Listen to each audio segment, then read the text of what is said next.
This is my motorcycle diary. This is my first motorcycle, a 1991 Fat Boy. Then I ordered a brand new 1996 Heritage Softail, and this is the only picture I have with the two motorcycles in my garage. Unfortunately, the 96 was stolen, and then I purchased a 2000 Electra Glide Classic, and here we are now.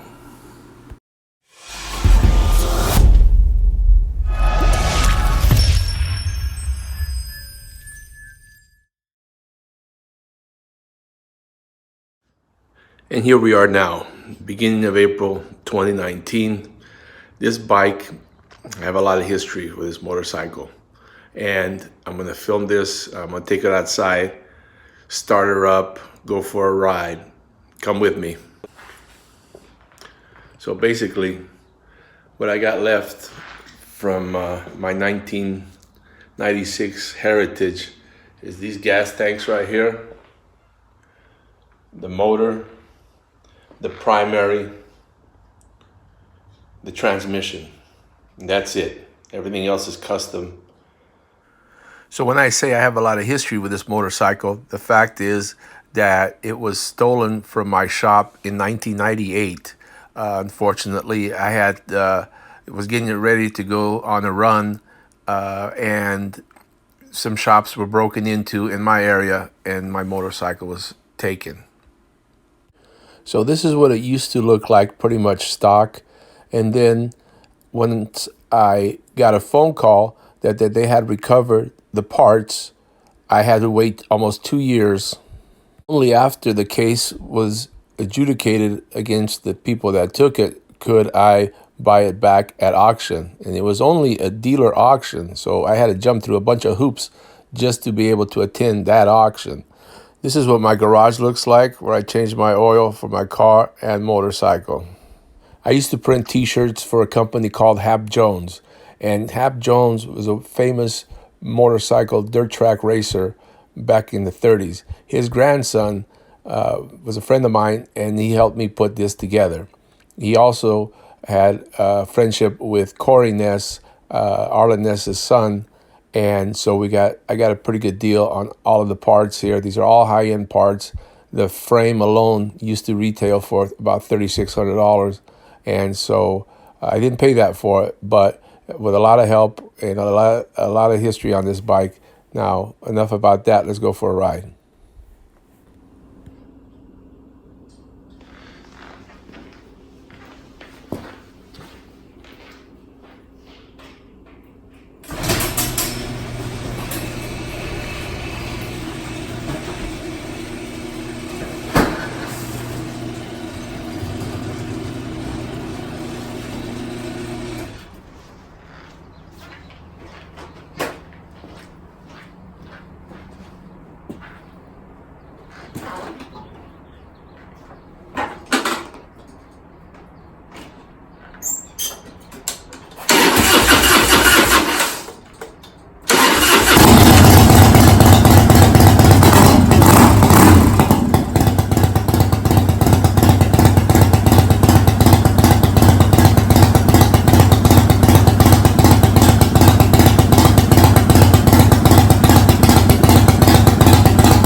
I designed this tribal design myself, and the painter did a fantastic job with introducing the marbleization of the silver, so I'm very happy. Was very happy with the paint job, and this motorcycle only has one button. It doesn't have any turn signals. It's got a brake light, headlight, and it has a starter button. That's all it needs.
I just want to thank everyone for watching, and I appreciate you, and have a wonderful day.